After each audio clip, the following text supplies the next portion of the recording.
একজন পুরুষকে জিজ্ঞেস করা হলো যে আপনার জীবনে সবচেয়ে গুরুত্বপূর্ণ মহিলাকে। সে হালকা হেসে বলল, আমার স্ত্রী। অপরজন একটু আশ্চর্য হয়ে বললেন, বাকিরা তো সবাই মা বলছে।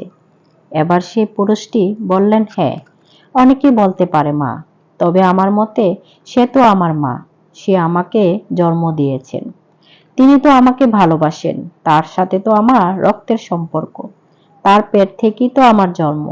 তবে আমার স্ত্রী, তার সাথে তো আমার কোনো সম্পর্কই ছিল না, তাও সে আমাকে ভালোবাসে, আমার পাশে দাঁড়িয়েছে, আমার জীবনে সব সময় আমাকে শক্তি দিয়ে এগোতে সাহায্য করেছে। নিজের বিলাসবহুল জীবন ছেড়ে, নিজের পরিবারকে ছেড়ে আমার সাথে সে অভাবের জীবনেও আসতে রাজি হয়েছে।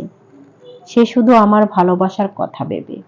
তাই সে আমার জীবনে সব থেকে বেশি গুরুত্বপূর্ণ মহিলা।